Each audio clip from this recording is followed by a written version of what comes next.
Well, you can welcome Toon. So, Come up on stage, please. yes, Seems quite intense as a yeah, job. it's a bit, it's a big contrast with the movie you just saw. Yes, but you need special effects of every kind, so that's what we're going to talk about tonight. But first of all, could you maybe please introduce yourself to our audience? Just tell us where do you come from and how did you first meet movies? Yes, so my name is Toon. I'm from Kortrijk, and I've well, I've been in special effects for almost 20 years. In the last 15, I've been going more and more into movies. Since a few years, we only do movies, series, and publicities effects. But you didn't start as a special effect man. No, I start my career as a fire breather. So I did a lot of fire shows from 15 years on. I did small fire shows, street theater, and from that the shows became bigger and bigger. I started using more and more equipment. I was more interested in the technical side of the story. From there, it progressed to music festivals. So we did a lot of fireworks, stage fireworks, flames, CO2, confetti. We've done a lot of fire decorations for the Tomorrowland Festival, for all events in Belgium and abroad. And then, in a way, you know, I get asked for a music video and for another small project. And at some point, I had the opportunity of buying a small company that was specialized in artificial snow. So that's how I got my foot in the door to be more involved in cinema.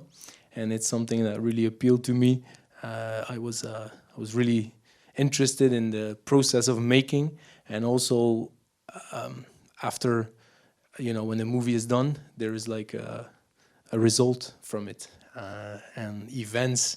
Well, it happens on a night and it's gone. So that's very different. So I found my passion in that. So we go with movies now. So we'll go back to your job today, but first you were playing with fire, but you told me that when you were 17, you met snow for the first time on a movie set.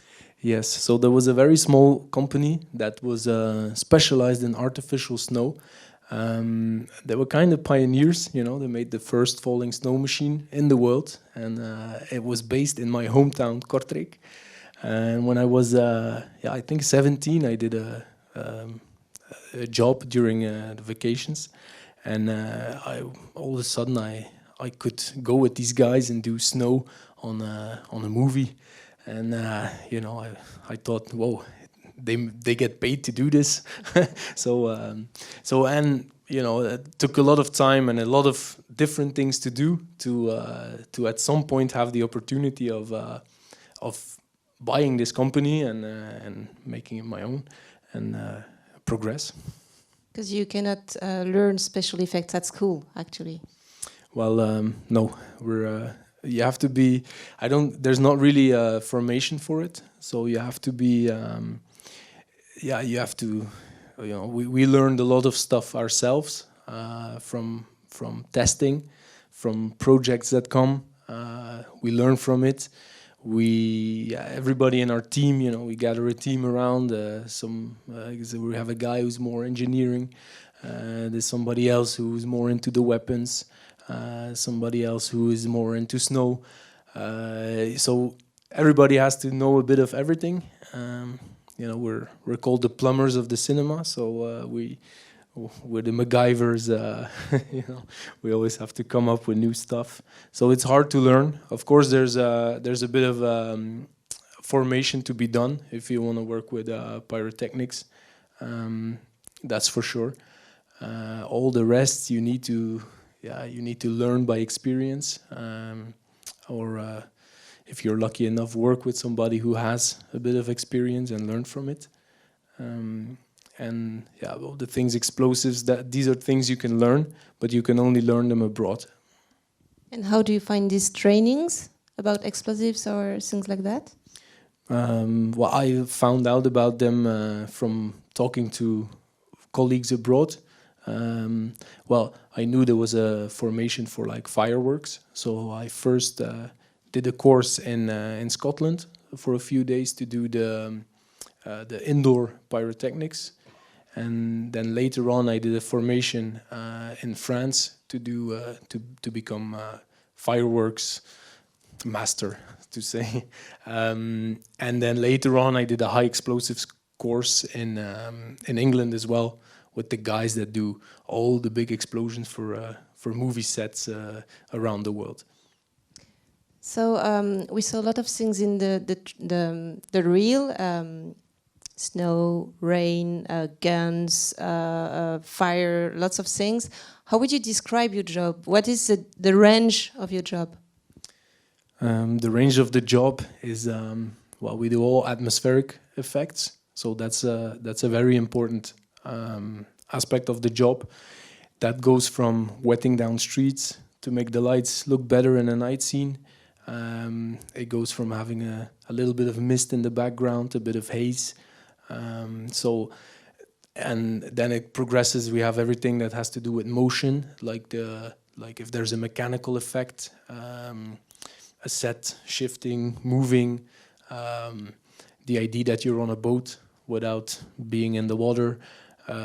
So the mechanical parts, and then of course there's everything has to do with water, fire, pyrotechnics, and we as a company, we also provide firearms and and the safety that goes with it. So the firearms is why I talked about Tori and Lokita, for example, because even in more naturalistic movies, you can still find special effects. Yes, that's true. Sometimes it's a weapon. Sometimes it's like in the movie you guys just saw. It's a house set on fire. But it can also be smaller. It can be a campfire. It can be, I don't know, a fire, a beginning fire. Somebody sets fire to a car or to an object. How do you usually enter the process? When do you arrive on a project, and how does it work? Well, it depends on the project. If we're only going to be there for a few scenes, we usually get a talk with the line producer. From that talk, we kind of make a quote, see how that goes, and then after that we have a meeting with the director or the DOP. It depends. Sometimes it's the DOP, sometimes it's the director, or both of them, to talk about the scenes, and then what we can do. After that, we go on the recce's to decide technically how we are going to do it, and then we come on the shooting day to do the effect. But sometimes, if the project is bigger, like a longer project, it's then we're there from the beginning to talk about the look and feel. Usually, it's like if it's period movies, then the haze, the atmospherics are very important, and then we're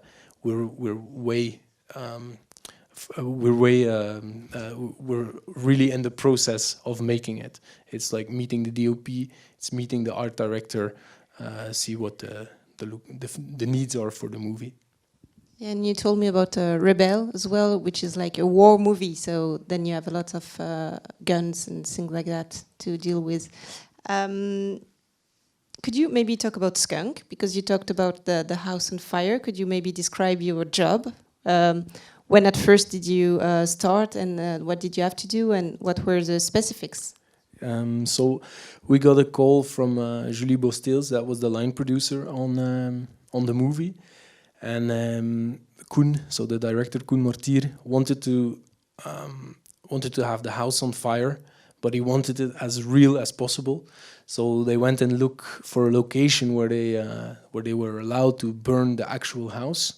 After that, we went to visit the house, see what the possibilities were, because in this movie, you see the house. Well, it's actually the kitchen that is in front. So it's the small house, but it's built directly against a bigger house. And we were allowed to burn the small house, but not the big house. So we had to divide the house and we had to protect it fully. So after that, we had a meeting with the fire department to explain what we were going to do and to get the okay from them. And then we prepped the house, mainly because there were also flames in this secondary house and through the roof. So that was a full gas installation with no harm done to the house.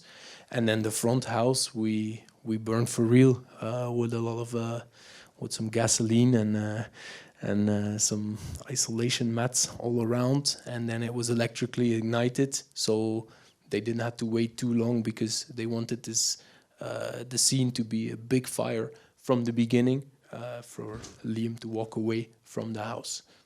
So I guess you also have to work with the art director to make sure that there's nothing too dangerous or that things are going to burn well, because you want some flames. So yeah, well, usually the art director, for him, it was more important that how it would look after the fire, because he wanted it, and Koen as well, wanted it as realistic as possible. So it was important that some of the stuff was recognizable when he walks in the burnt out house.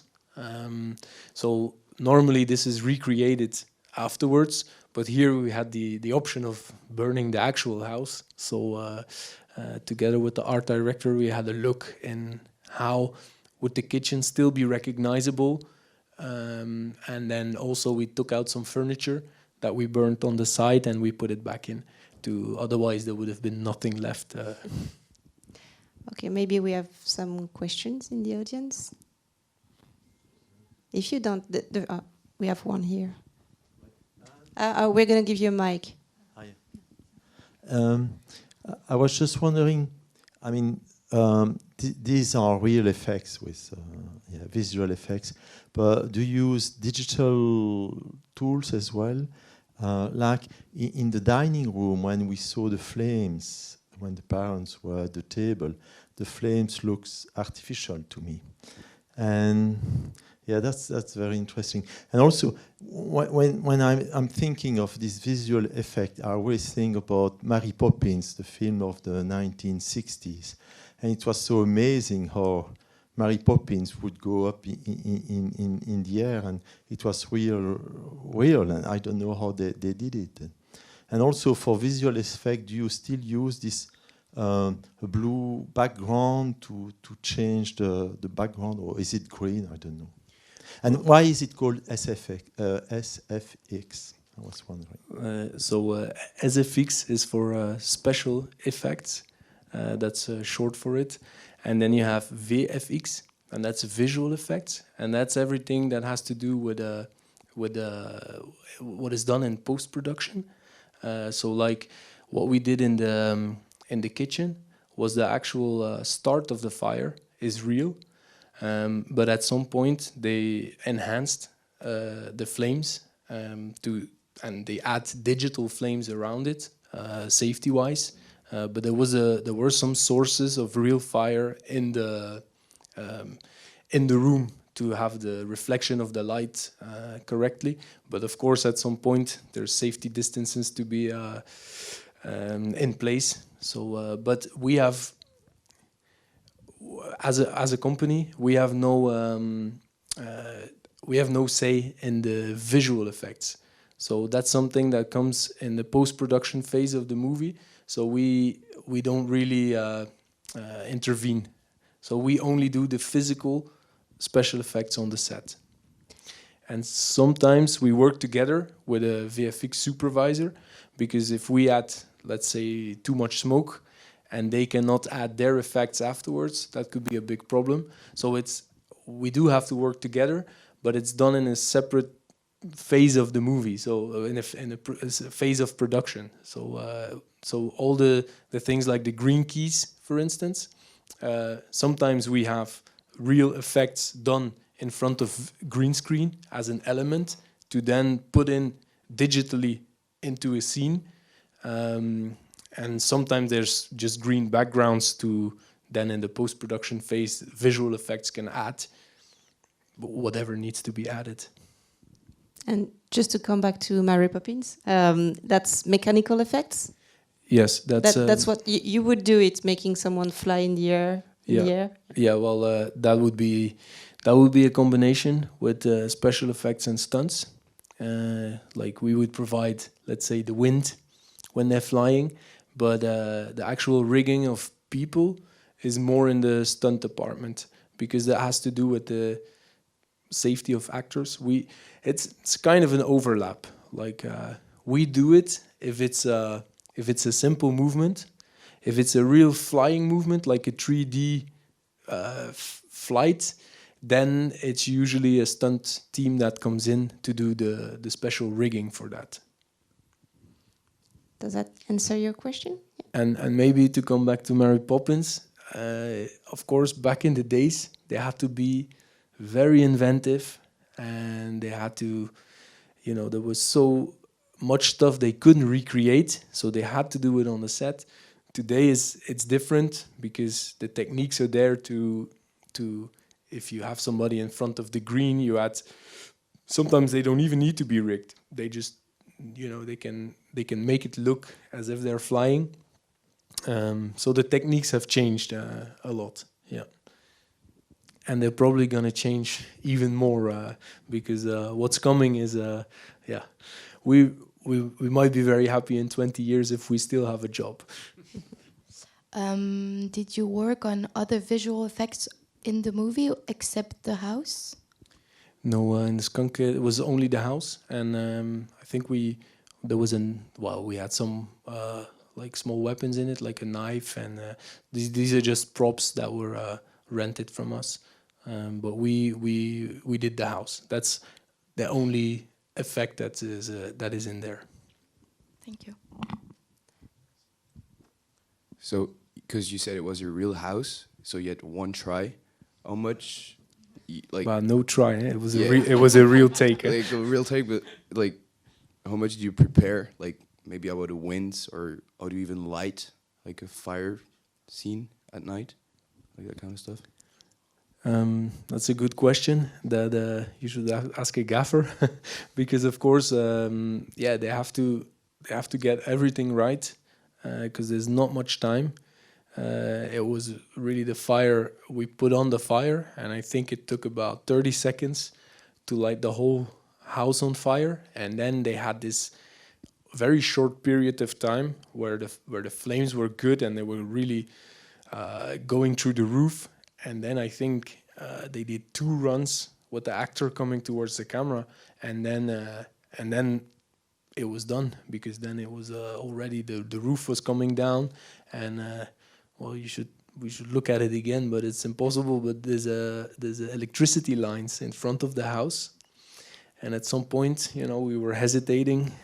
Is it gonna hold or not? So at some point we had to stay stop, also for the safety of the building behind it, because of course, we were not allowed to burn it. So that was fully protected with like special plates, and also the fire was through the roof. It has special panels and underneath, but it can only hold for a certain amount of time before destruction happens.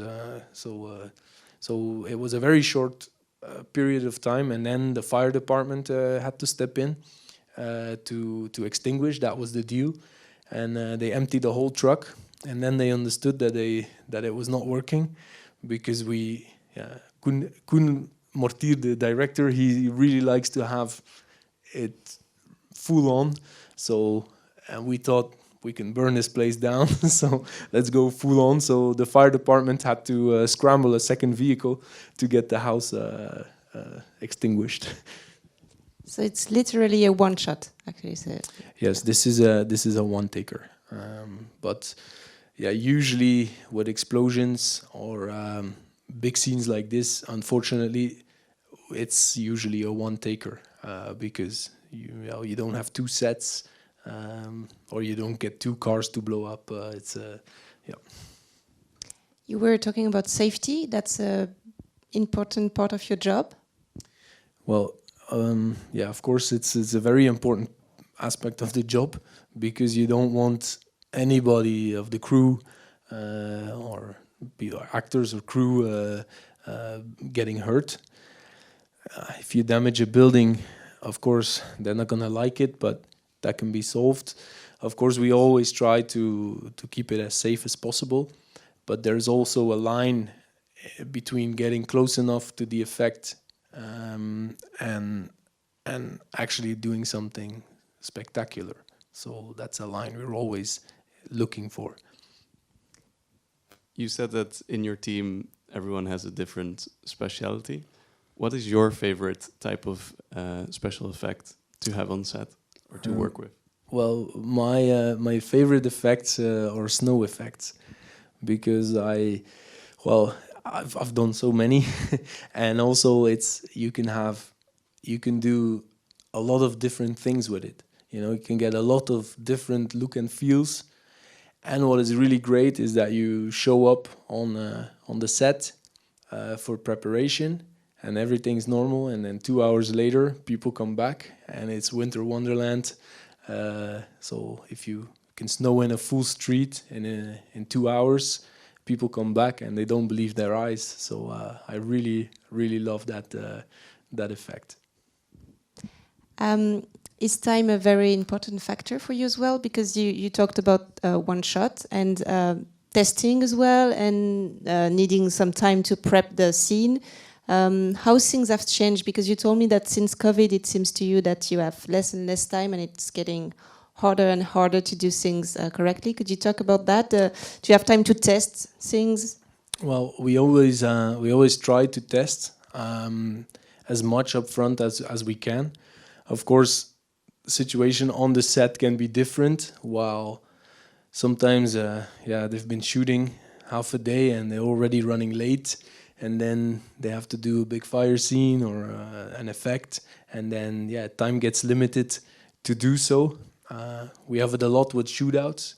They're always planned the end of the day, and then in the end of the day there's no more time left, and then they skip the squibs, or they skip the live firing, or then they try to catch up the time. But unfortunately, it's for us sometimes it's an effect scene. But I really feel like it has changed a bit after COVID. I have the idea that every day on the movie set is like an impossible day, let's say, to get it in time. And I'm not only talking special effects, I'm talking all departments. And that's something, that my feeling it has changed a bit. It became more and more difficult to get the day. Could you describe your tools and your offices? Well, to do what we do, you need a lot of equipment. So, because it goes from wind, rain, fire, smoke, and then everything to build. At each time, we have an atelier, a workspace to build stuff. We have a lot of storage for big ventilators, blocks for campfires, air cannons, air movers. We have a whole workshop full with it. Then we have a separate storage, which is an armory. With movie effects, we almost have 800 firing weapons, and still sometimes that's not enough. There's just too many different weapons. It can go from the 1900s until very modern things. They can show an army of 10, but they can show an army of 20, 30. So it's a difficult. The weapons are really a difficult aspect of our job that takes a lot of investing, and also once you have them, you need to care for them. So if you just leave them aside, they just rust. So it's a difficult aspect. So that takes up a lot of space as well. And then we have a separate storage for everything that's pyrotechnics. So for the black powder and all the pyrotechnical effects, they're stored in a bunker. How many projects do you usually work on in a year? In a year, that's a good question. Yeah, that's a really good question. We usually have in between 5 and 10 projects running at the same time, because because we have like, let's say, a movie like Skunk. Well, that's 3 days, 3 days of work. Of course, we're a team of 6 people. We need to work well. We need to keep everybody busy. So we have a lot of series which have like in between 5 and 10 or 15 days during 6 months. So we combine a lot of projects. We have somebody dedicated to make the planning, because that's the most difficult thing.